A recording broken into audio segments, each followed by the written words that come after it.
राम जय राम जय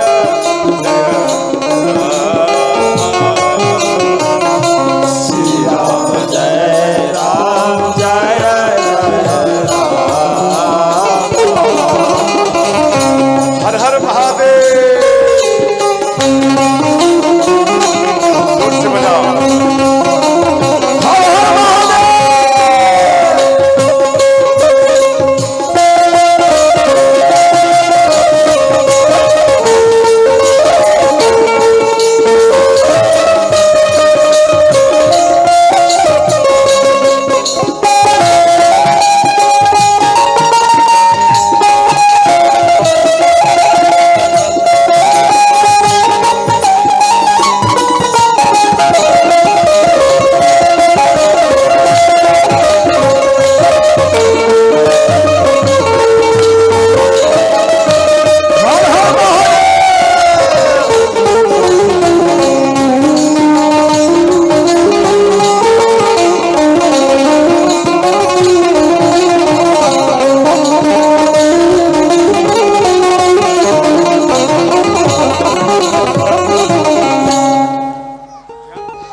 प्राण ते अधिक राम प्रिय मोरे, अतिन के तिलक अक्षोभ कस तोरे। प्राण से अधिक। तो अंत में अब इनका बुद्धि को पलट नहीं पाई। मां कैकेयी मंथरा जब नहीं पलट पाई तो सरस्वती माता ये माँ कैकेयी को पुराना बात याद दिला रहे। वो पुराना बात क्या है, ध्यान देना। एक बार संबासुर संग्राम, जिसको आप कहते हैं देवासुर संग्राम, जानते ना, ध्यान देना। देवासुर माने देवता और सुर, इन दोनों का संग्राम हुआ। तो देवता और सुर यानी देवासुर, अर्थात वो सुर का नाम था संबासुर और बाकी देवता, समझ गया। अब इसमें भयंकर युद्ध हुए तो उसमें सारा देवता हार जाए। ब्रह्मा जी के पास में गए तो ब्रह्मा जी बोले महाराज दशरथ जी के हाथों इनका मृत्यु होगा। तो इंद्र भगवान अयोध्या में आए, महाराज दशरथ जी को बोले आप इनमें निमंत्रण हम देने आया, आप इसमें भाग लीजिए। तो महाराज दशरथ जी रथ को सजाए और उनमें बैठे जे संबासुर से युद्ध करने के लिए जाने के लिए। ये बात माँ कैकेयी जानी, दौड़ते हुए आई और सारथी को बोले हट जाओ, आज हम इनका सारथी बनूंगे। तो माँ कैकेयी सारथी बने। और माँ कैकेयी, ध्यान देना, महाराज दशरथ जी कैसा रथ थे, वो आसमान में उड़ते थे, समझे, हवा में ये उड़ते थे। अगर उन रथ पर से कोई गिर जाए तो जमीन में आ जाएगा। जब तक आप रथ में हैं तब तक आप स्वेच्छित ही ऊपर में रहेंगे। संबासुर संग्राम में युद्ध हुआ तो उसमें से एक किल्ली, और रथ में चक्का में जो किल्ली होता वो खुल गया, छिटक गया। तो माँ कैकेयी अपना अंगूठा लगाए। ध्यान देना, बचपन में माँ कैकेयी एक संत का बर्छी अपना अंगूठा में लेकर खेलते हुए चली गई। संत श्राप दिए जिन अंग से ले गया वो लोहा बन जाए, समझ गया। इसलिए वो अंगूठा वो लोहा बन गया। आज वो श्राप आज वरदान के रूप में आया, जो उन स्थान में, उन धुरी यानी किल्ली के स्थान में माँ कैकेयी अपना अंगूठा को उपयोग की शुरू। तो रथ थोड़ा अनबैलेंस हुए, समझ गए। जब किल्ली खिंचक गए तो रथ थोड़ा अनबैलेंस हुए। तो महाराज दशरथ जी वो रथ में से गिर गए। अब रथ में से पृथ्वी में गिरने के लिए जा रहे हैं। तो देवासुर संग्राम में, संबासुर संग्राम में, याद रखना, गिरिधराज जटायु भी गए थे युद्ध करने के लिए। जब देखे महाराज दशरथ जी जमीन में गिरने के लिए जा रहे हैं, मर जाएंगे, तो तुरंत ये गिरिधराज जटायु इतना गति बढ़ाए और महाराज दशरथ जी को अपने पंखुड़ी में ही संभाल लिए। श्रोता, महाराज दशरथ जी को अपने पंखुड़ी में संभाल कर रथ में रखे। महाराज दशरथ जी खुश हो गए, बोले आज से आप मेरा मित्र, आप कुछ मांग लीजिए। ध्यान देना, महाराज दशरथ जी कहते हैं आज आप कुछ मांगिए। तो गिरिधराज जटायु बोले कि हे राजन, अगर आप हमें कुछ देना चाहते, जब आपको बेटा होगा तो सबसे बड़ा बेटा आप हमको दान कर देना। अब ध्यान देना, दान का यह अर्थ आया। आप हमें बताओ, महाराज दशरथ जी का अग्नि संस्कार कौन किया? राम किया? ये गलत, राम नहीं किया, भरत किया है। क्यों? राम अग्नि संस्कार गिरिराज जटायु का ही केवल किया है। श्रोताओ समझ गए? गिरिराज जटायु क्यों? भगवान राम महाराज दशरथ जी के वचन को पूरा करने के लिए बन गए। गिरिराज जटायु जब मर गए तो वहां में जाकर अपना पिता के समान उनका अग्नि संस्कार किए। श्रोताओ समझ गए? क्यों? पिता वचन दिए थे, उनको निभाए। और अंत में ध्यान देना, तो इधर किल्ली जो खिटक गए थे तो महाराज दशरथ जी बोले कि देवी आप हमसे कुछ वर मांग लो, एक वर ले लो। बोले एक नहीं, दो लूंगी। बोले मांग लो। बोले आप अपने पास में रहने दो। अंत में महाराज दशरथ जी सबासुर को मार दिए और इंद्र भगवान एक चूड़ामणि दिए। माँ कैकेयी के ऊपर खुश हुए, चूड़ामणि दिए। वो चूड़ामणि माँ कैकेयी माँ कौशल्या को दिए, माँ कौशल्या माँ सीता को दिए। माँ सीता जब लंका गई हनुमान जी को दिए, और वो चूड़ामणि हनुमान जी भगवान राम को दिए। समझ गए? ध्यान देकर समझना। इसके बाद ढोल नगार के साथ में महाराज दशरथ जी का स्वागत के साथ में विदाई कर रहे हैं। कौन? इंद्र भगवान। और किष्किंधा देते हुए महाराज दशरथ जी माँ कैकेयी अपार संख्या में स्वागत में आ रहे थे। बाली को ये बात मालूम पड़ गया। बाली बोले महाराज दशरथ जी को बुलाओ। महाराज दशरथ जी को लाया गया। माँ कैकेयी देखने में बहुत सुंदरी थी। तो माँ कैकेयी देखने में जो सुंदरी थी, तो बाली बोले कि हे राजन, कल आपका और मेरा युद्ध होगा। अगर आप इन युद्ध में जीत लेंगे तो आप अपनी पत्नी कैकेयी को ले जाना, वरना अगर हार जाओगे तो ये मेरे पास में रहेगी। रात में महाराज दशरथ जी को नींद नहीं आया। भाई अब क्या किया जाए? हम तो नहीं जीत पाएंगे। क्यों? इसको तो वर है, जो कोई लड़ेगा हमसे उसका आधा बल मेरे पास में आ जाएगा, तो फिर क्या उसका क्षमता रहेगा? इस कारण से मन में विचार किया हम हार जाएंगे। अंत में ध्यान देना, तो महाराज दशरथ जी माँ कैकेयी बोली कि हे महाराज आप चिंता मत करिए, आप सो जाइए, ये सब हमारे ऊपर छोड़िए। तो सुबह हुआ, माँ कैकेयी ये बाली के पास में। माँ कैकेयी बोले हे राजन, आप हमें ये बताइए, जे कोई अगर आपसे युद्ध करेगा तो आप लड़ेंगे? बोले हाँ। अगर वो स्वयं सरेंडर हो जाए, यानी हार मान ले, क्या हारे हुए व्यक्ति से भी आप लड़ोगे? बोले नहीं। बोले ठीक। महाराज दशरथ जी के पास में सिर में जो ओरिजिनल मुकुट थे वो माँ कैकेयी उतार कर बाली के कदमों में रख दिए और कहने लगी माँ कैकेयी कि हे बाली, महाराज दशरथ जी हार स्वीकार कर लिया, क्या भी आप इससे लड़ोगे? बोले नहीं। तो क्या हम दोनों जा सकते?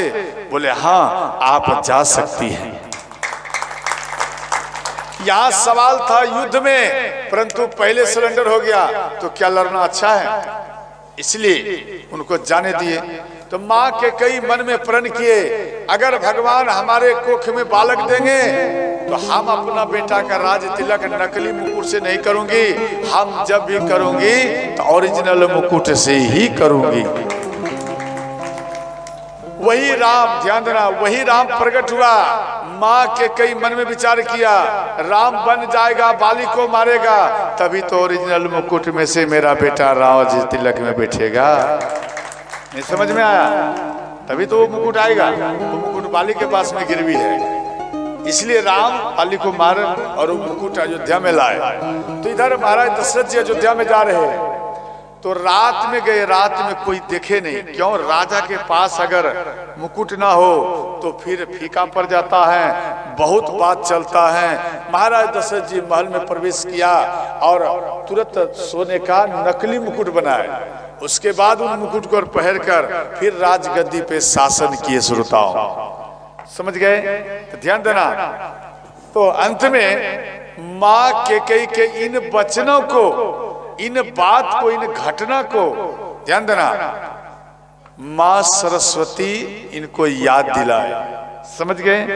याद दिलाए अलंकापति रावण भी अपमान किए थे, उसमें भी माँ के कई प्रण लिए थे कि हे रावण, जिस प्रकार से महाराज दशरथ जी का आपने अपमान किया और यही महाराज दशरथ जी का बेटा के हाथों आपका मृत्यु होगा, ये मेरा वचन है।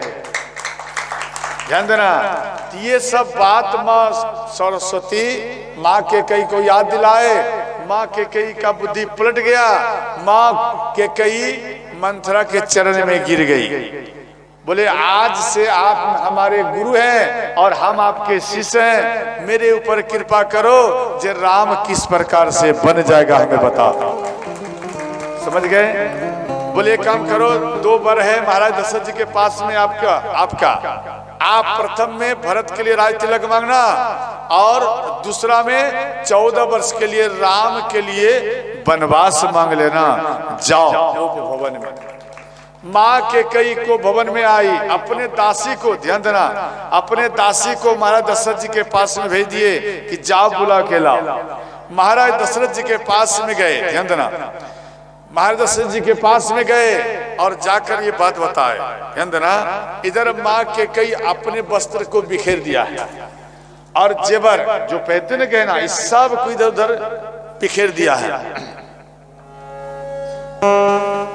कोप भावन सुनी सकुचे उराओ, कोप भवन सुनी सकुचे भय बस आगे परा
फिर भी किसी प्रकार से को भवन में आए। को भवन किसको कहा जाता? को भवन उसको कहा जाता है जहाँ में माताएं ज्यादा रोती हैं और रूठती हैं। समझ गए? रूठे हुए घर महल को भवन कहा जाता है। तो माँ केकई के पास से महाराज दशरथ जी आए। महाराज दशरथ जी बोले, सुलोचनी आप इतना उदास में है, क्या तुझे मालूम नहीं तेरा बेटा राम, ये नहीं बोले मेरा बेटा, तेरा बेटा राम का कल राज्य तिलक होने वाला है, कम से कम जाओ कलश तो समारो, आरती समारो। तो माँ के कई बोली, वो तो बात ठीक है, लेकिन हम आपके पास में मेरा 2 वर है, आप हमें 2 वर दीजिए। बोले सुलोचनी क्या चाहिए बोलो। बोले यहाँ मंथरा गुट करके भेजी थी जे पहले शपथ करा लेना राम का तब मांगना। बोले हमें पहले आप अपना बेटा का शपथ खाइए। तो महाराज दशरथ जी क्या किए, भरत जी का शपथ खा लिया। बोले नहीं नहीं भरत जी का नहीं, तब राम का शपथ खाइए, तब हम माने ही बात। तो अंत में बोले ठीक, राम का शपथ, बोलो मांगो मांगो। यहाँ माँ के कई कहती, फिर भी हमको विश्वास नहीं हो रहा है। मांग मांग पे कहूं पिया, कबहु न देहु न लेहू, अर्थात हमको विश्वास नहीं हो रहा है, बार बार कहते हैं मांग मांग। तो यहाँ महाराज दशरथ जी बोले, और रघुकुल रीत सदा चली आई, प्राण जाई पर वचन राम सिया राम सिया राम जय जय राम, राम सिया राम जय जय राम। मंगल भवन ओ मंगल हारी, ओम सहित जपत त्रिपुरारी। राम सिया राम जय जय राम, राम सिया राम जय जय राम। हर महादेव।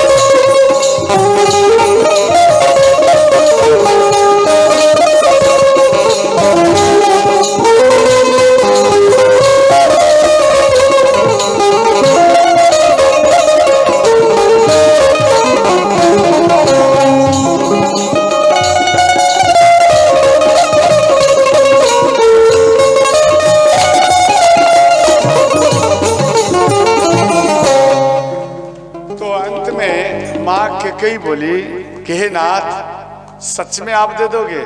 बोले देवी देने से पहले एक बात याद रखना, आप पहले जिस प्रकार से रानी रहती उस प्रकार से आप आभूषण इत्यादि पहनो और रानी के रूप में आओ तब दूंगा वर। बोले ठीक। माँ के कई महल में गई, अपने महल में सुंदर वस्त्र और गहने इत्यादि को धारण किए। उसके बाद माँ के कई, ध्यान देना, माँ के कई बोली कि हे नाथ अब क्या मैं मांग सकती? बोले हाँ। तो यहाँ माँ के कई कहती हैं बड़े ही प्रेम से भाव से, सुनहु प्राणपति। देखो आपकी पत्नी आपसे अगर कुछ मांगेगी भारी आइटम बड़ा प्यार से, आपके पति आपसे कुछ काम कराएंगे भारी तो बड़ा ही मधुर में प्यार से मीठी मीठी बात करेंगे। समझ गए? क्यों काम लेना है ना।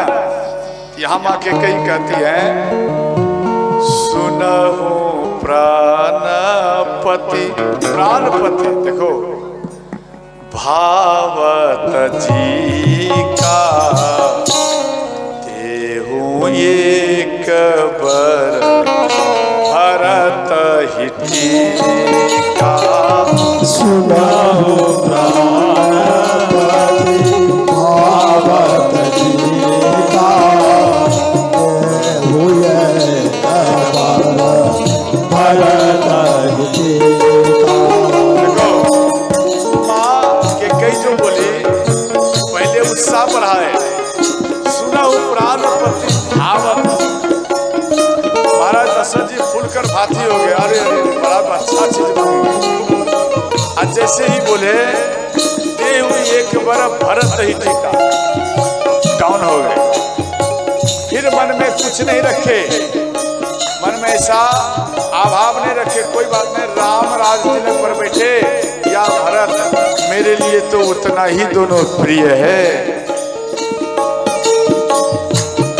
बोले देवी दे दे दिया राज। और बोलो दूसरा क्या है?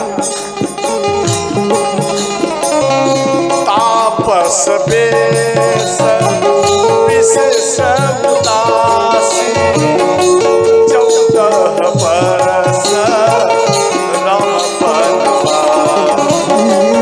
तापस बेस विशेष उदासी 14 बरस राम बनवासी।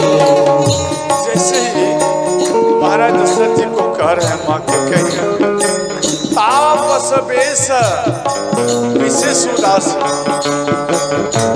14 बरस राम बनवास। महाराज दशरथ जी बोले कुछ और मांगो, ये ठीक नहीं है। बोले नहीं,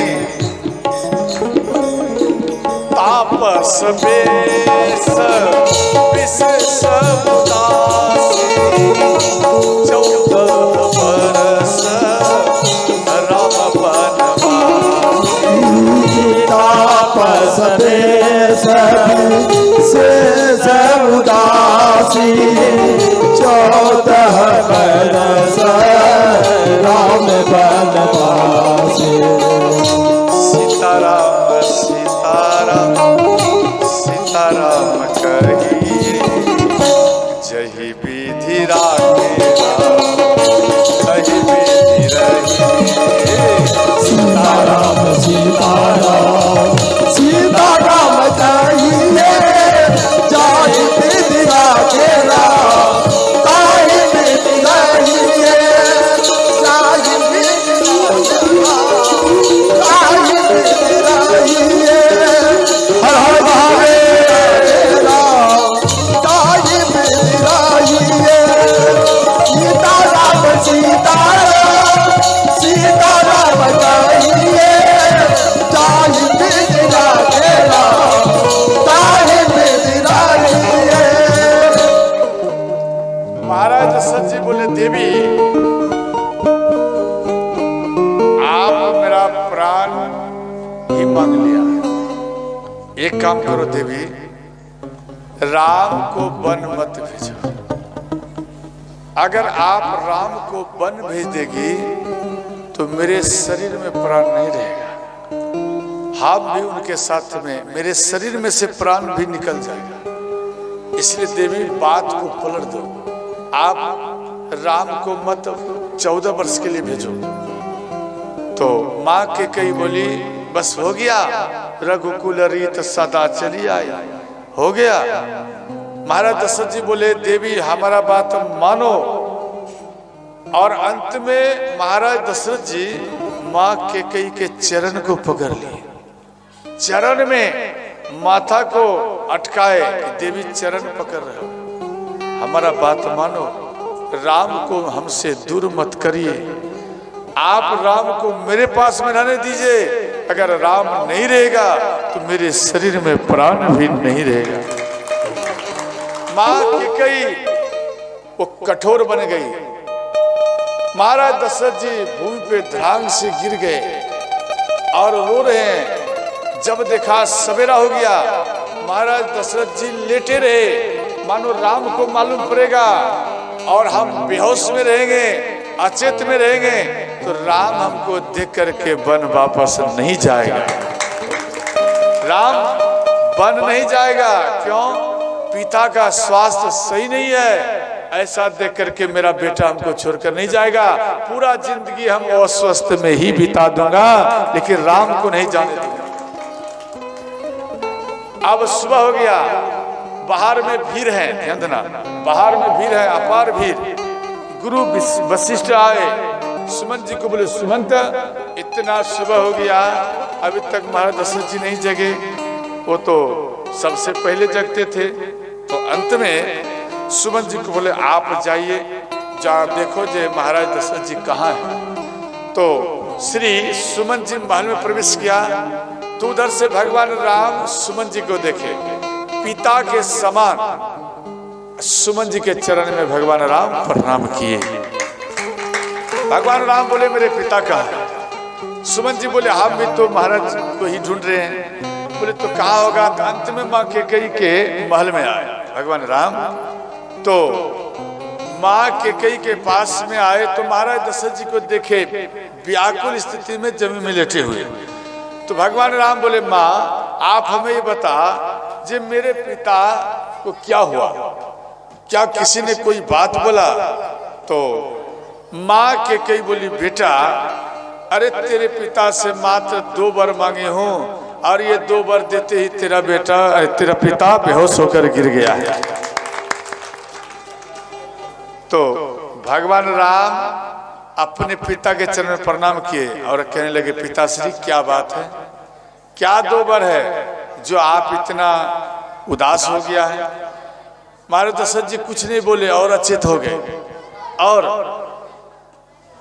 तो अंत में माँ कैकेयी को भगवान राम पूछे, माँ ऐसा क्या बात जो आपने मांग लिया? तो भगवान राम को माँ कैकेयी बोली, बेटा मात्र 2 मांगे हूं, एक प्रथम मांगे जे भरत के लिए राज तिलक। भगवान राम बोले, माँ मेरे तो प्राण में देखो पावर आ गया, कब मेरा भैया राज तिलक में बैठेंगे, राज सिंहासन में बैठेंगे? माँ कैकेयी बोली, बेटा हाँ। बोले, माँ आज आप धन्य है, माँ आप धन्य है जे मेरे भैया के लिए आपने राजगद्दी ही मांग लिया है। अपने पिता को बोले, पिताश्री इसमें फिर बेहोश होने की क्या बात है, आप चलिए भैया भरत को जल्दी में आप राज तिलक करिए।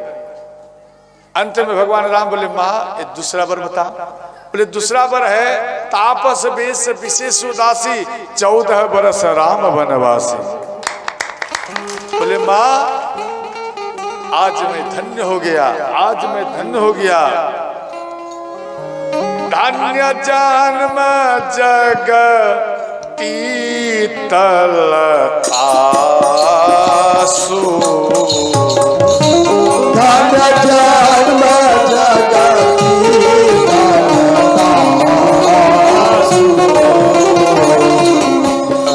प्रमोद चरित सुनी जासु, प्रमोद चरित सुनी जासु, नहीं बुझाय कहूँ बल सोई, नहीं बुझाय कहूँ बल सोई, पन जे ऐसा न होई, पन जे ऐसा न होई।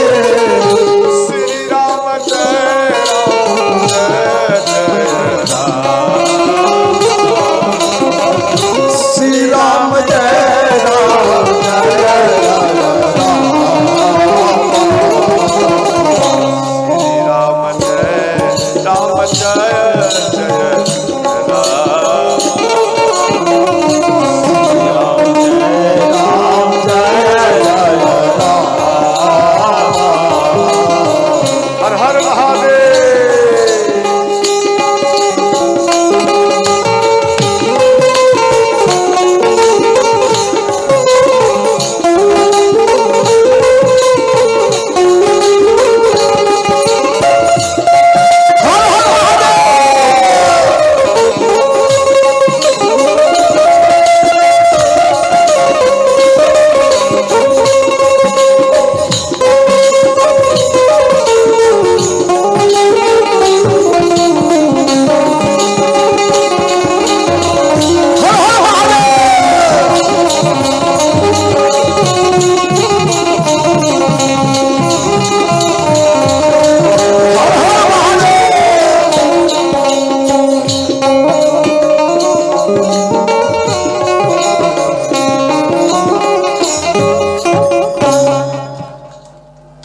अपने पिता को समझाए कि हे पिताश्री, आप चौथापन में हैं, आप ये अपयश अपने माथे पे क्यों ले रहे हैं?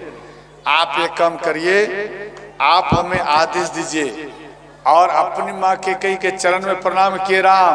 बोले माँ, हम तुरंत अपनी माँ कौशल्या से आदेश लेकर आता हूँ। तो राम माँ कौशल्या के पास में गए माँ कौशल्या से आदेश मांगे। जब आदेश मांगे तो माँ कौशल्या बोली, बेटा आप हमें एक बात बता, आपके पिता बन दिया है? बोले नहीं। तो क्या तेरे माँ दिया? बोले हाँ। अगर तेरी माँ केकई दिया है बन, तो बेटा हम इसमें कुछ नहीं कर सकते। क्यों? अगर आपके पिता अगर बन देता तो हम आपके पिता से हठ भी कर लेते, लेकिन यहाँ तो आपकी माँ आपको बन दिया है। समझ गए? अंत में ये बात सुनकर माँ सीता दौड़ते हुए आई और माँ कौशल्या के चरण में गिर गई। बोले माँ हम भी अपने पति के साथ में जाएंगे। बोले बेटी कभी तू पलंग पर से महल से बाहर नहीं गई, इन कंकर पत्थर में वन में कैसे रहेगी, इसलिए आप मत जा। बोले माँ हम जाएंगे, जिया बिनु देह नदी बिनु भारी, तैसिया नाथ पुरुष बिनु नारी। हे माता देखो, पुरुष माने पति, पति के बिना माता का श्रृंगार अच्छा नहीं लगता, इसलिए पति चाहिए तभी श्रृंगार अच्छा लगता। तो माँ सीता बोली जब तक मेरे पति सामने रहेंगे तो मेरे शरीर में प्राण रहेंगे, अगर मेरे पति चले जाएंगे तो मेरे शरीर से प्राण भी चला जाएगा। माँ कौशल्या मन में विचार किए, नहीं अब इनको भी आदेश दे देना चाहिए। अंत में बोले बेटी हमारे ऊपर कृपा करना, तो कभी हमको भूलना मत। अंत में सास के चरण में प्रणाम किए, भगवान राम के चरण में प्रणाम किए और अंत में ध्यान देना एक चबूतरा के पास में आए। इधर श्री लक्ष्मण जी को मालूम पड़े, लक्ष्मण जी भैया राम के चरण में भागते हुए आए और प्रणाम किए। बोले भैया आप बन जा रहे हो, हम भी जाएंगे। बोले नहीं पिता का स्वास्थ्य ठीक नहीं, भैया आप यहाँ रहो। बोले नहीं हम जाएंगे। अंत में बोले ठीक, जा अपनी माँ से आदेश मांग कर लाओ। तो माँ सुमित्रा के पास में श्री लक्ष्मण जी आए। बोले माँ आप हमें आदेश दो, जब मेरे भैया राम बन जा रहे हैं, मेरे भैया अवध को छोड़कर जा रहे हैं और हम भी अवध को छोड़कर जा रहा हूं, इसलिए भैया राम का सेवा करने के लिए आप हमें आदेश दो। माँ मेरे भैया आपसे आदेश लेने कर आपके पास में भेजे।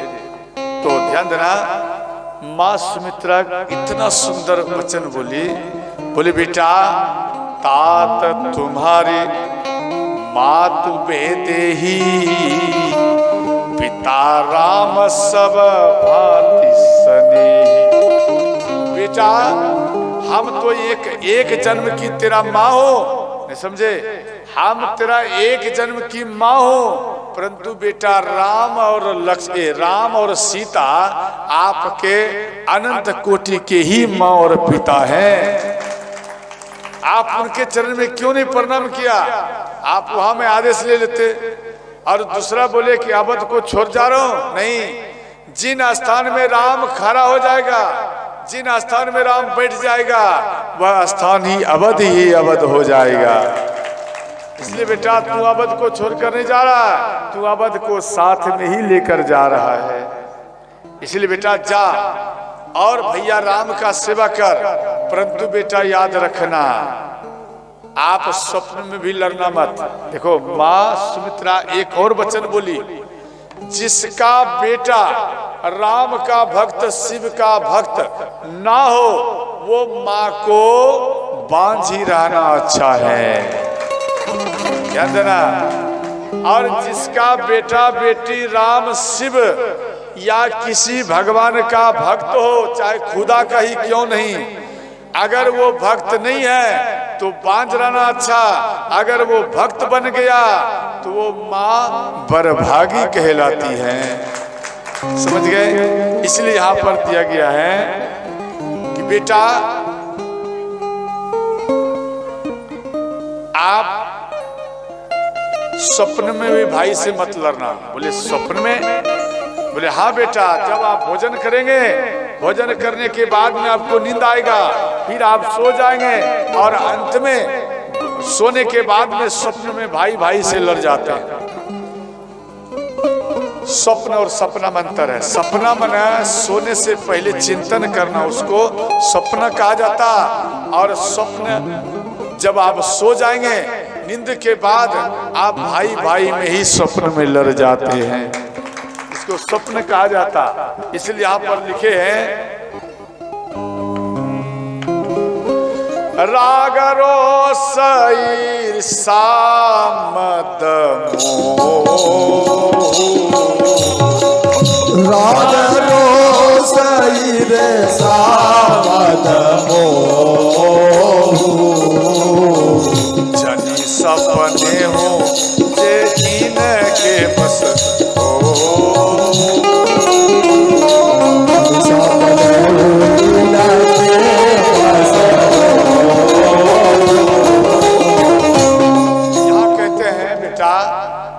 मत लड़ना।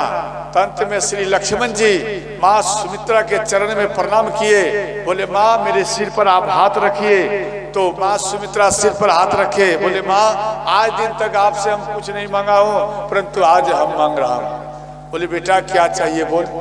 बोले माँ हम 14 वर्ष के लिए हम बन जा रहे हैं, 14 वर्ष तक ना मैं भोजन पाऊं ना मैं सोऊं, और यही पर हमको चाहिए और हमको कुछ नहीं चाहिए। इधर से उर्मिला आई, लक्ष्मण जी के चरण में गिर गए और उर्मिला बोली कि हे स्वामी आज तक हम आपसे कुछ नहीं मांगे हो, परंतु आज ये आपकी पत्नी उर्मिला कुछ मांग रही है। बोले क्या बोलो। बोले यही मांग रही हूँ जे 14 वर्ष जो आपको नींद सतावे, भूख सतावे, वो आपके ऊपर ना व्यापे, वो हमारे ऊपर सब संकट आ जाए, वो भूख वो नींद हमारे ऊपर आवे और आप निर्मल होकर भैया राम का सेवा करिए।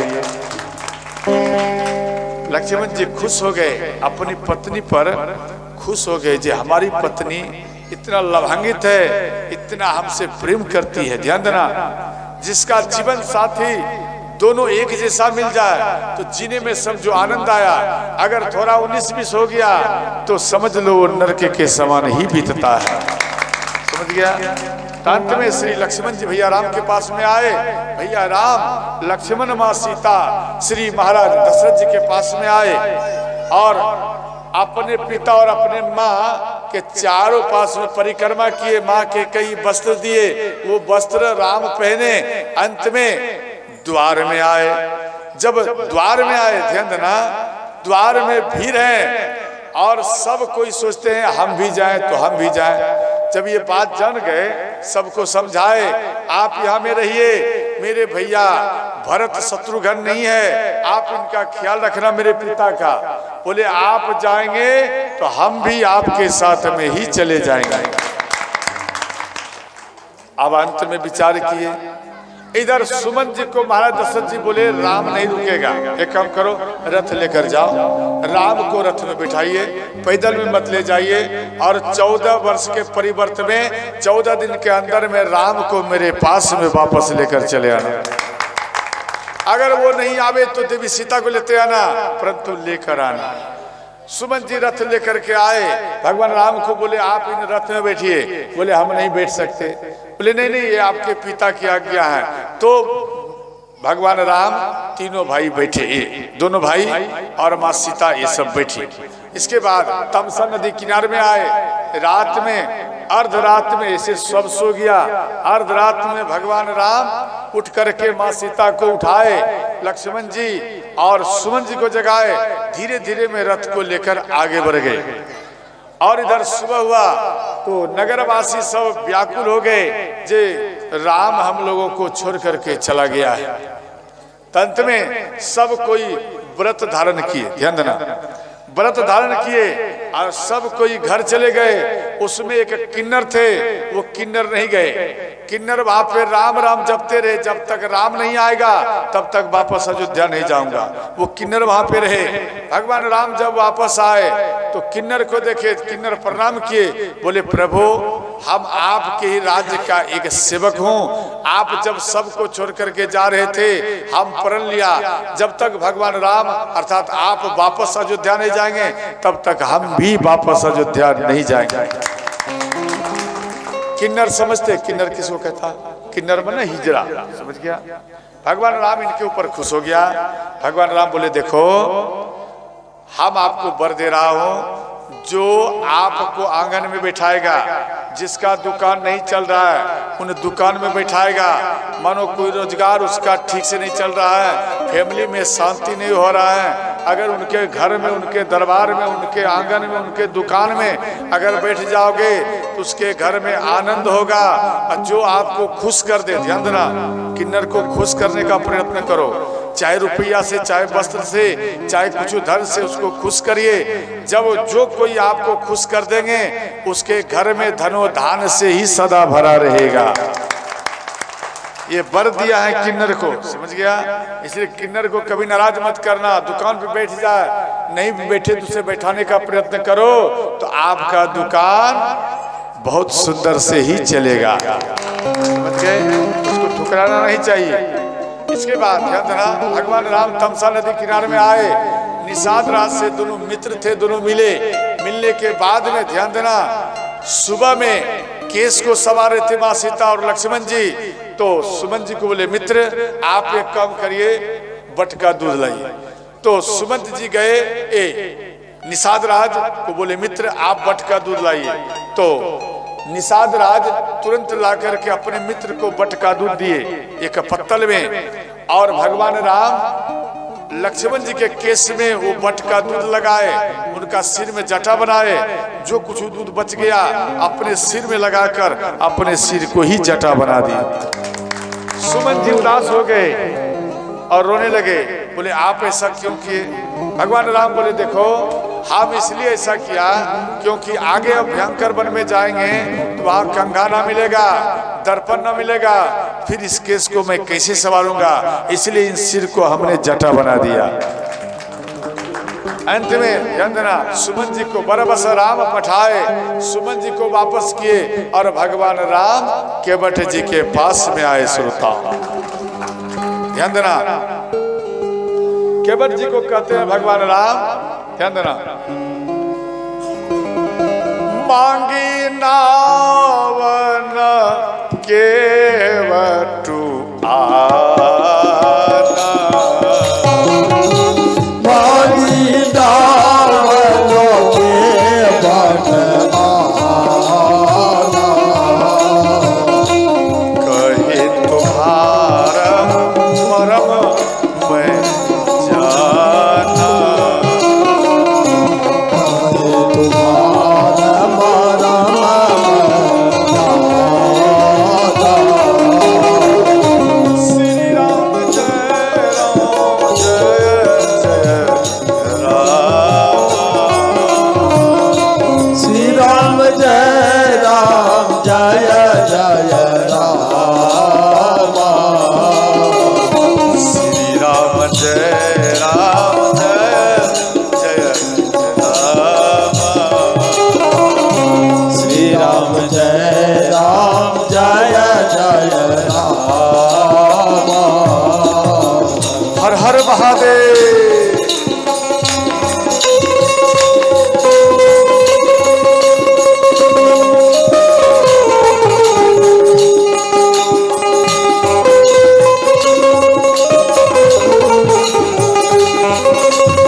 सरकार की।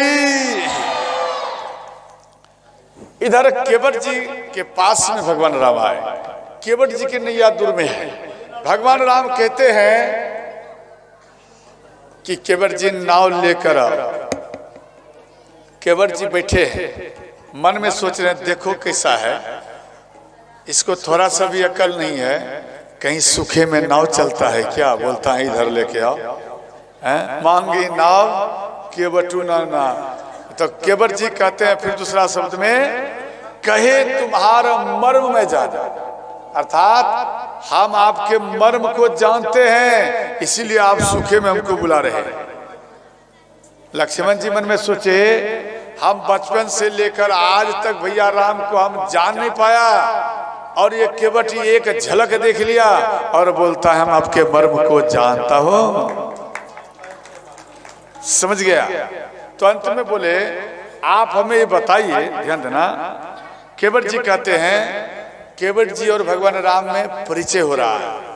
तो भगवान राम कहते, हे केवट जी, कठवा के नैया बनौले हो मलहवा, करी दत्वा गंगा के पार। कठवा के नैया बनौले मलहवा, करी दत्वा गंगा के पार। करी दत्वा गंगा के पार हो मलहवा, करी दत्वा गंगा के पार हो मलहवा, गंगा को पार हो मलहवा, करी दत्वा गंगा के पार हो मलहवा। कठवा के नैया बनौले हो मलहवा, गंगा के पार। कठवा के नैया बनौले मलहवा, करी दत्वा गंगा के पार।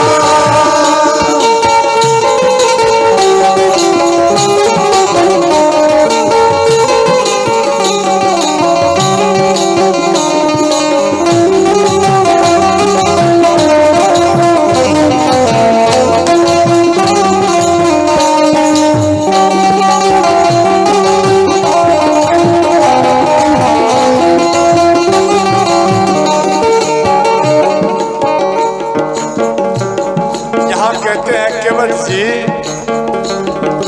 कहवा के आसी बासी किनकर पुत्र हो, कहवा के आसी बासी किनकर पुत्र हो, कहवा के आसी बासी किनकर पुत्र हो, कहवा के आसी बासी किनकर पुत्र हो।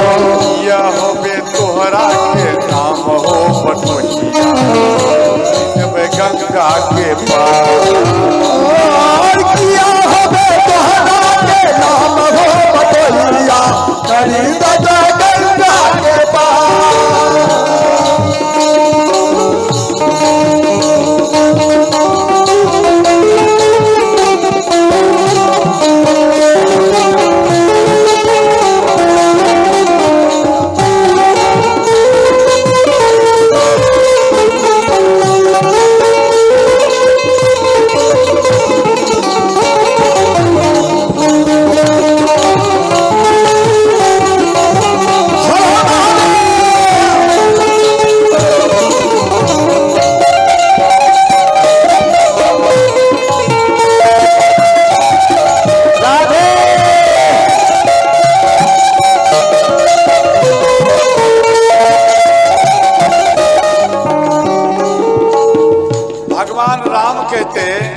केवट जी, अयोध्या के आसी बासी दशरथ के पुत्र हो, अयोध्या के आसी बासी दशरथ के पुत्र हो, अयोध्या के आसी बासी दशरथ के पुत्र हो, अयोध्या के आसी बासी दशरथ के पुत्र हो। राम लखन मोरा राम हो मलहवा, करी दे गंगा के पार। राम लखन मोरा राम हो बटोहिया, करी दत्वा गंगा के पार। कठवा के नैया बनौले हो मलहवा, करी दे गंगा के पार। कठवा के नैया बनौले रे मलहवा, करी दत्वा गंगा के पार।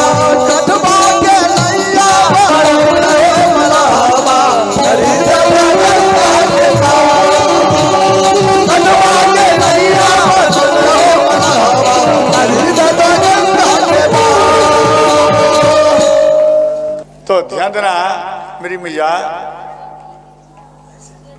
जब भगवान राम के निकट में आए, परिचय हुआ,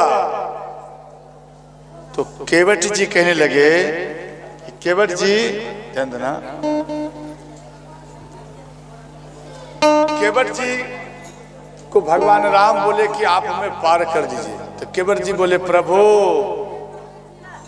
सुना है आपके चरण स्पर्श से एक शिला, शिला माने पत्थर, समझ गए, वो पत्थर नारी बन गया, और पत्थर से भी कमजोर ये काठ का लकड़ी होता है, ये तो तुरंत आपके चरण प्रभाव से ये कहीं नारी बन गए तो मेरा तो रोजी रोटी गायब हो जाएगा, इसलिए हम आपके चरण को पखारूंगा। बोले ठीक, ना वहां कहते हैं क्या काट ना ये नारी बन गए? बोले हाँ, लेकिन हम आपके चरण को पखारूंगा। भगवान राम बोले ठीक, पखार लीजिए।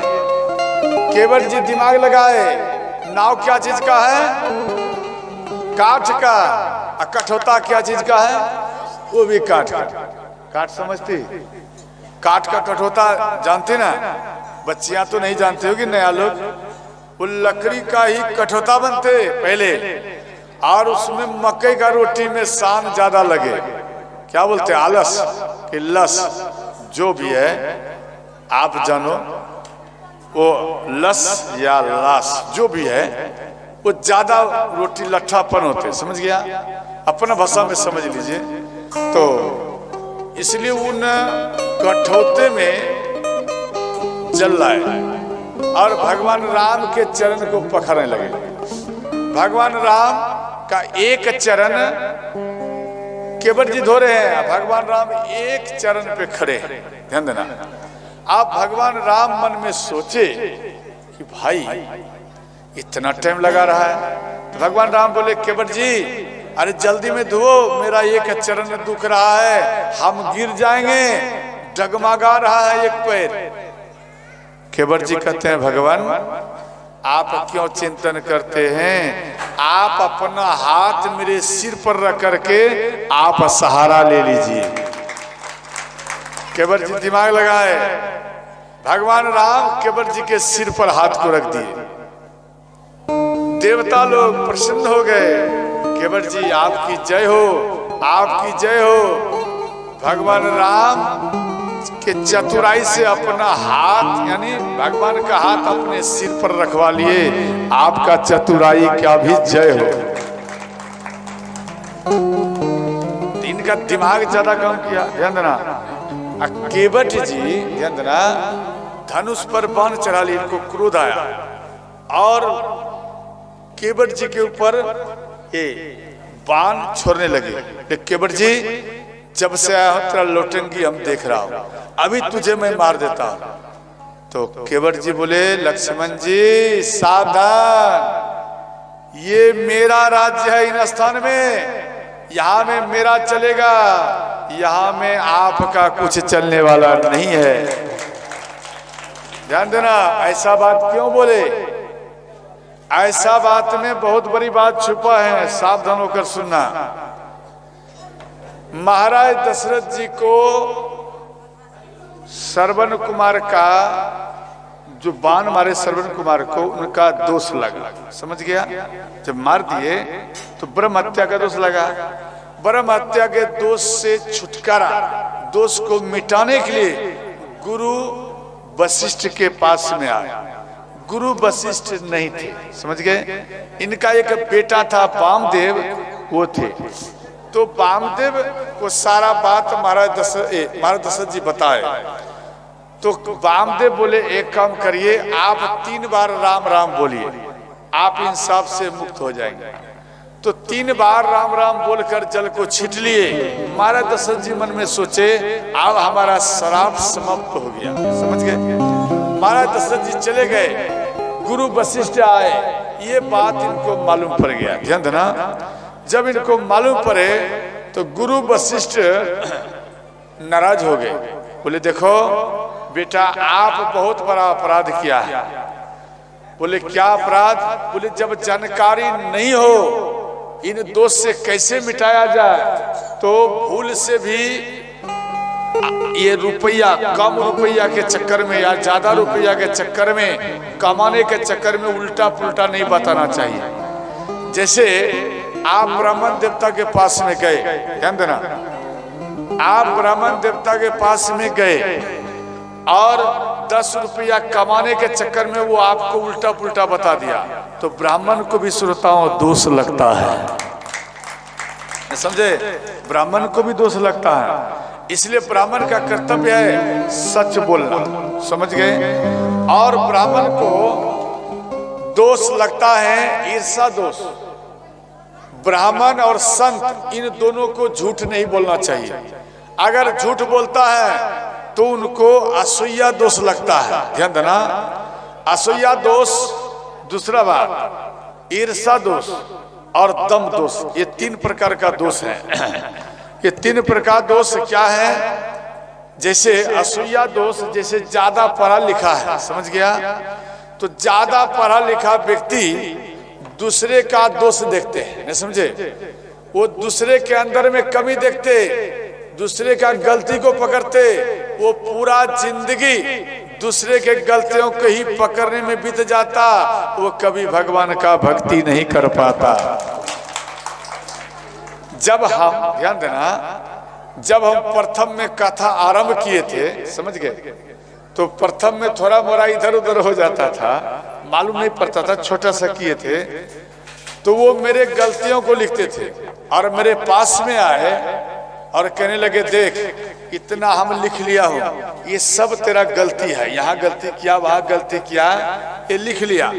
हम हाथ जोड़ लिए, बोले बाबा सही क्या बोले वो आप लिखे।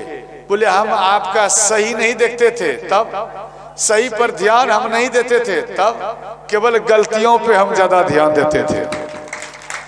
अब दिमाग लगा, हम जो ठीक बात बोला उनको अच्छा नहीं लगा, और जो गलत बोला वो उनको अच्छा लगा, वो तुरंत कैद कर लिया, समझे? उसको नोट कर लिया। अब सोचो उनका दिमाग, पूरा कथा 9 दिन तक वो नोट करते रहे, अंत में हमको बताए 9 दिन में क्या सीखे? बोले कुछ नहीं, केवल आपके गलतियों को ही हम ढूंढते रहे। अब सोचो, तो गलतियों को ढूंढे, वो पुर्जा हम ले लिए। हम बोले बहुत अच्छा, आप मेरे लिए भगवान शिव के समान ही है। गलती आपके अंदर में गलती है, उसको निकाल दे और आपके सामने प्रकट कर दे, वो दूसरा कोई नहीं, राम और शिव ही हो सकते, समझ गए? तो ध्यान देना। तो इधर ज्यादा पढ़ा लिखता व्यक्ति दूसरे को गलतियां देखते, और इधर ईर्षा दोष, दूसरे को देख करके ईर्षा करना नहीं चाहिए। और दम दोष, दम दोष का अर्थ है अपने को छुपाना, अपने को छुपाना, नहीं समझे? जैसे आपके गांव के कोई साधु बन गया और बहुत ज्यादा दुष्ट हैं, तिलक लगा लिया और लाल वस्त्र, उजला वस्त्र पहन लिया, जटा बढ़ा लिया, ध्यान देना, त्रिशूल हाथ में ले लिया और बहुत बड़ा बड़ा माला ले लिया और दूसरे स्थान में जाकर सबसे बड़ा बाबा बन गया, ध्यान देना, और अपना परिचय दिया। जब अपना परिचय दिया, ध्यान देना, घर में उसका नहीं है। देखो, तिलक माला ले लेने से नहीं होता है साधु। साधु वो व्यक्ति होते हैं जिसका आचरण अच्छा होता है, आचरण से देखा जाता, उनके संस्कृति को देखा जाता, उनके कर्म को देखा जाता, उनके तिलक और इन वस्त्र को नहीं देखा जाता। कई व्यक्ति क्या करते, ये बाबा है, अच्छा ठीक, अरे ना तिलक है ना वस्त्र है। अरे कभी कभी हमको कह देते, बाबा आप कभी कभी बिना कुर्ता का चलते हैं, ऐसे लपेट लेते, कभी कभी कुर्ता पहनते, तो ये क्या है बाबा? बोले क्या आपको कुर्ता वाला बाबा चाहिए? बोले नहीं, पहले आप कुर्ता नहीं पहनते थे, वो बाबा कहाँ है? बोले वो हम हैं। बोले इसका अर्थ है कि आपको हमसे मतलब नहीं है, हमारे वस्त्रों से ज्यादा आपको प्रेम है। यही ना हुआ? हम जो कुछ बोल रहे हैं ज्ञान की बात, वो आपको नहीं चाहिए, आपको हमारा केवल रूप चाहिए। नहीं, इसी में तो व्यक्ति ठगे जाते हैं, समझ गए? कभी ऐसा सोच रखना नहीं चाहिए, ध्यान देना। अपने को शरीफ बना सबसे बड़ा अपराध है, समझ गया? अच्छा एक बात बता, अगले बार तो अपना परिचय नहीं दिए थे, क्या अब की बार परिचय दूं? क्या आप सब जानना चाहते कि बाबा अपना परिचय दो? हाथ उठा के बोलो हाँ या नहीं, हाथ उठा के बोलो। सब कोई चाहते, लेकिन मंदिर में जो बैठी माता वो नहीं चाहती। आप चाहती हैं कि मेरा परिचय क्या है, हम कौन हैं? बोलो ना, चाहती है तो हाथ उठा। ठीक है, बोलो राधे राधे। हाथ को नीचे करो, ध्यान देना। हम विश्वकर्मा वंशज के हैं, मेरा गोत्र है सांडिल, ध्यान देना। और दूसरा बात, हम कोई बड़ा खानदान का व्यक्ति नहीं है, हम बहुत ही गरीब खानदान के हैं, समझ गए। हमारे गुरु का नाम है बाल रामानी श्री स्वामी हरिदास जी महाराज, समझ गए। और उनका कुटी अयोध्या सरयू किनारे में है, और वहां में अगस्त आश्रम भी है। और उसके बाद ध्यान देना, गुरु जी का कुटी सुल्तानगंज में है। तो सुल्तानगंज और अयोध्या हम थोड़ा जाते आते रहते, ध्यान देना। और उसके बाद हमारा घर नगोचिया में है, NH 31 से ठीक 200 गज की थोड़ा दूरी में, ठीक बगल में ही है, ज्यादा दूर नहीं, मात्र में हाफ मिनट लगता है NH से मेरे घर में आने, समझ गया। और दूसरा बात, हम गृहस्थ धर्म से जुड़े हैं। और दूसरा, और हम बहुत गरीब में जिंदगी बिताते हैं। मेरी माँ, ध्यान देना, जब हम छोटे थे, छोटे में मेरी माँ अर्थात मेरे घर में भोजन नहीं पुरते थे। भोजन समझते, भोजन नहीं पुरते थे मेरी माँ को। तो कभी कभी हम भूखे सो जाते थे, छोटे थे ना, भूखे सो जाते थे। और भूखे सोया करे। और मेरे दादा दादी, पहले क्या होता था, अब तो थोड़ा परिवर्तन हुआ, पहले माँ और पिता में बंटवारा होता था, अभी भी है कहीं कहीं, लेकिन याद रखना, माँ और पिता में कभी बंटवारा मत करना, नहीं तो तेरा जिंदगी का ही बंटवारा हो जाएगा, समझ गया। माँ को कभी और पिता कभी दूर मत करना। तो यहाँ में दादी और दादा का बंटवारा हुआ, समझ गए। दादा चला गया बड़े पिता के घर में, वो थोड़ा धनवान थे, समझ गए। और दादी आ गई मेरे पिता की तरफ। मेरे पिता और माँ बहुत गरीब थे। मेरी माँ, ध्यान देना, मेरी माँ साग तोड़ के लाती थी, और साग को आधा साग में थोड़ा मक्का मिला दिया, मक्का मन आटा मकई का मिला करके आधा को रोटी बनाती थी, और जो आधा रह गया उनको थोड़ा नमक डाल करके उनको साग बना दिया करती थी, समझ गए। और उनको हम पाते थे, और हमको भोजन नहीं मिलता। एक दिन ऐसा हुआ, मेरी माँ साग, जमी जगह तो है नहीं, साग तोड़ने के लिए दूसरे के खेत में गई। जैसे ही साग तोड़ने के लिए गई, तो मेरी माँ को जिसके खेत में तोड़ रही थी, वो व्यक्ति आकर, ध्यान देना, वो व्यक्ति आकर मेरी माँ को थाप मारे, मेरी माँ को थाप मारे। और मेरी माँ के आंचल में जो साग था, वो साग को छीन लिया।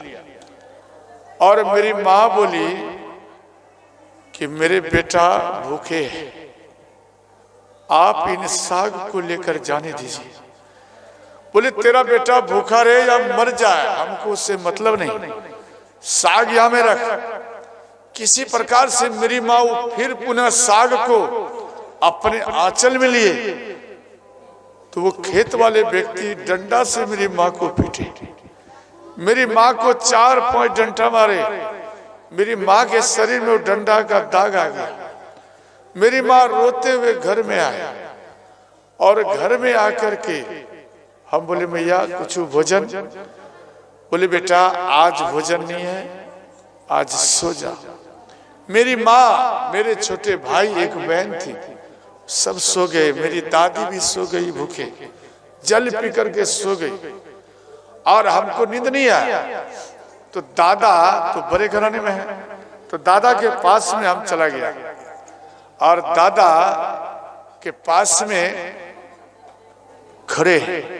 एक कोने में पहले लंप चलता था, उन बगल में कहीं कहीं अंधेरा दिखाई दे, कहीं रोशनी। तो बाहर में हम खड़े हैं और दादा को जब खाने के लिए दिए, पहले होता था खुद्दी, खुद्दी समझ गए, टूटा हुआ चावल खुद्दी। वो खुद्दी जब बनाते ना ढेला बन जाता, ढेला, वो ढेला उठाकर दादा को दिया खाने के लिए। दादा को भी नहीं धंसता था, क्यों? उनकी पत्नी भूखी है और उनके पति को भोजन मिल रहा है, क्या वो पति को भोजन सुहाएगा?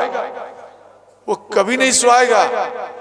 दादा खाते भी हैं और इधर उधर देखते हैं कि कोई तो आओ जो ये अन्न लेकर के हमारी पत्नी को पवाओ।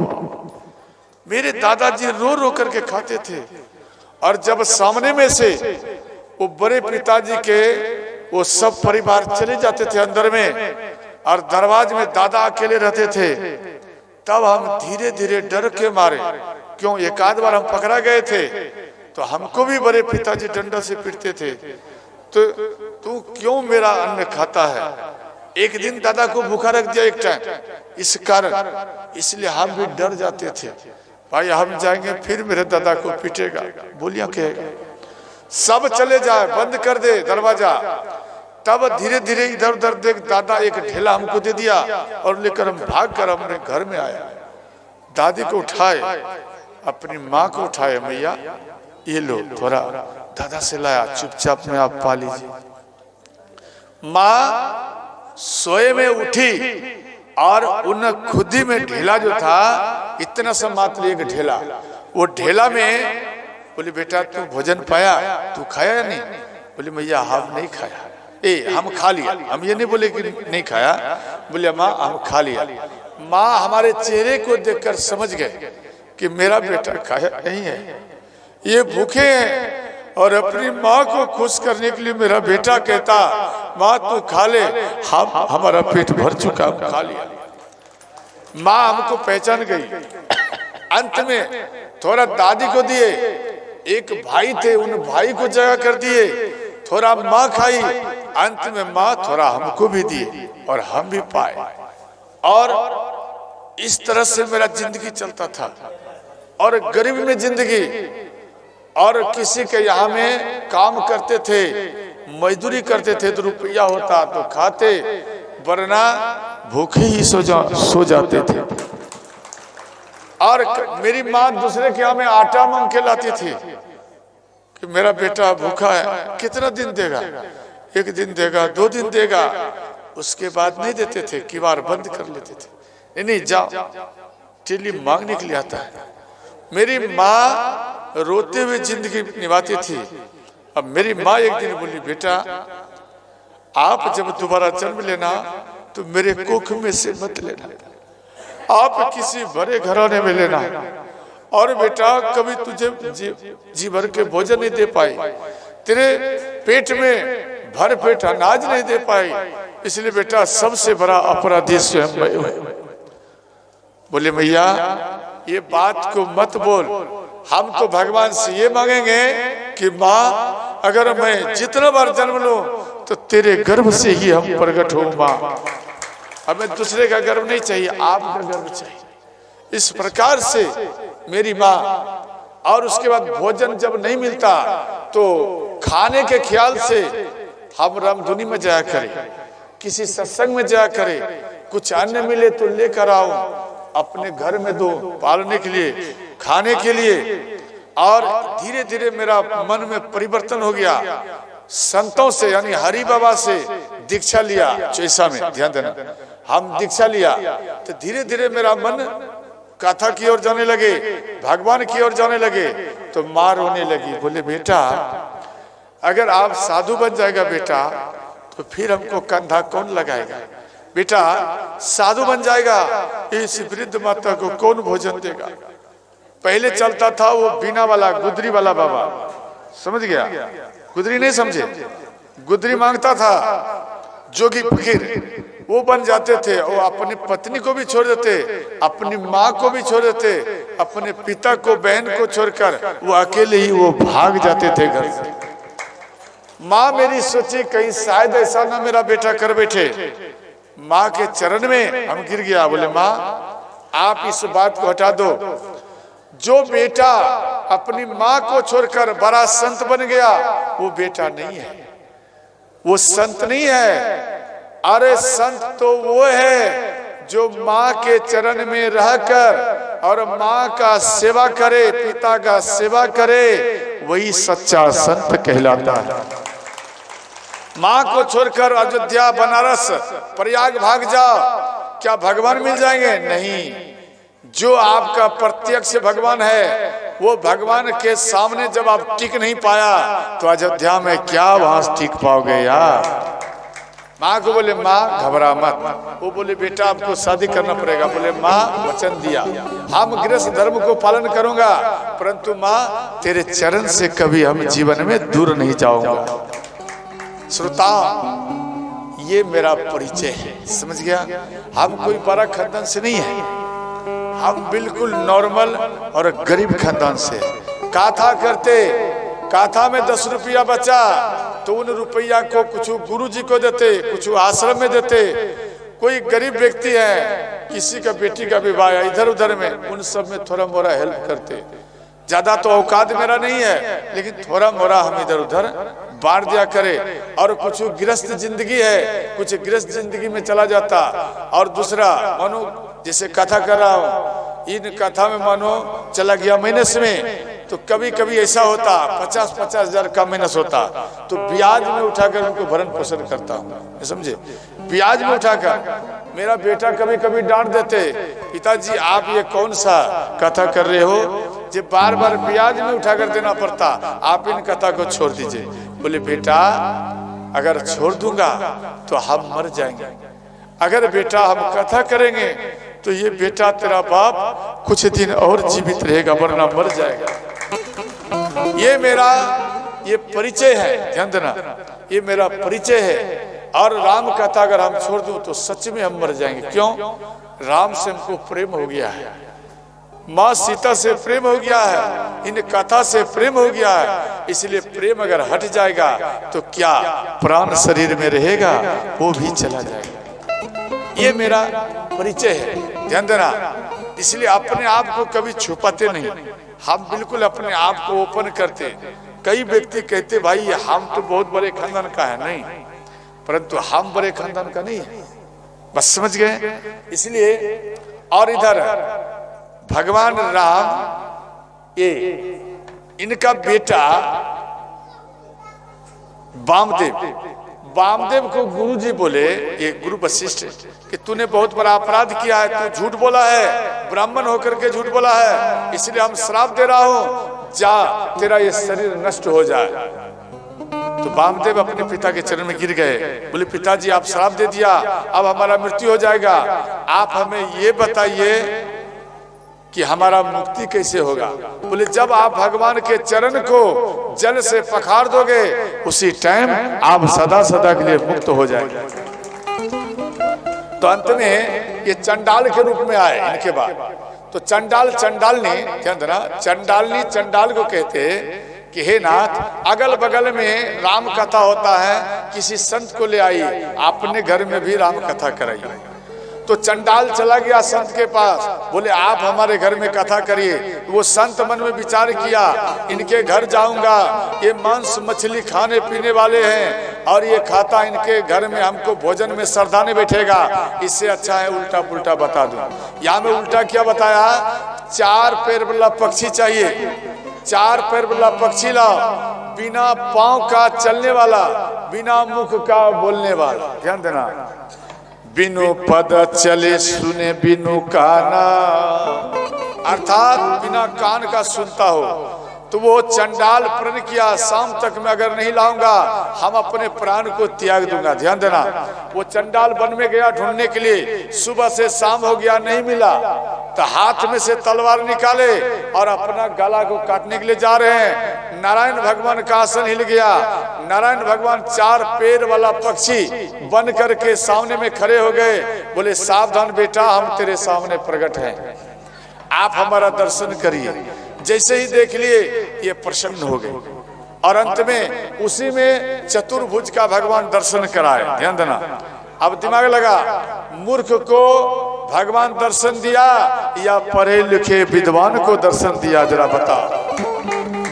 मूर्ख को दिया ना, इसलिए अपने आप को मूर्ख बना देना और अपने आप को सरल बना देना, अपने आप को निर्बल बना देना, अपने आप को भक्तिमय में डुबा देना, इसी में तो ही भक्ति भगवान मिलता है।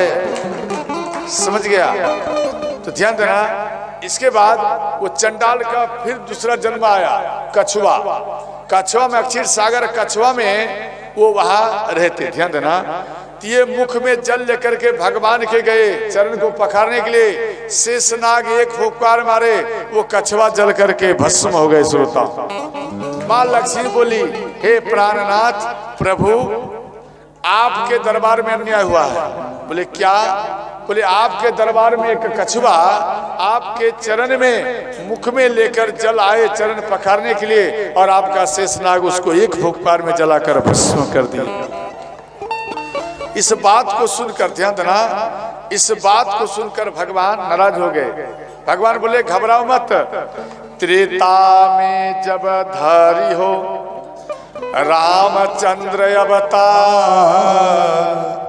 तहाए जाति केवट में हुई है जन्म उद्धार।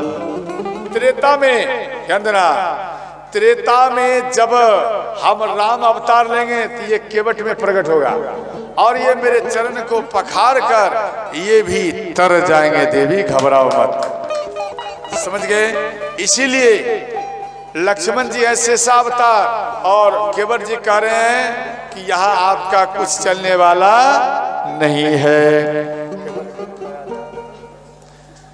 तो इधर ध्यान देना, चरण पखारे और नैया पर भगवान राम को बिठाए। भगवान राम प्रसन्न होकर बैठे। ध्यान देना, भगवान राम बैठने से पहले माँ सीता को बिठाए, उसके बाद लक्ष्मण जी को बिठाए, उसके बाद भगवान राम बैठे।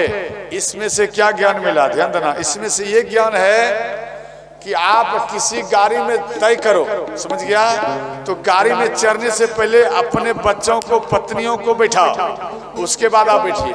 अगर आप पहले बैठ जाएंगे गाड़ी खुल जाएगी, आपकी पत्नी दौड़ नहीं पाएगी और आपके बच्चे छूट जाएंगे, अंत में बिछड़ जाओगे। इससे मालूम पड़ता है पहले इन दोनों को बैठा, अगर गाड़ी खुल भी जाएगी तो आप दौड़ कर गाड़ी को पकड़ सकते हैं। श्रोताओ, समझ गए? इसके बाद माँ गंगा, ध्यान देना, भगवान राम के चरण को पखारने के लिए ढीवा मारने लगे। ढीवा समझते? ढीवा तो नैया हिलने लगी। तो ध्यान देना,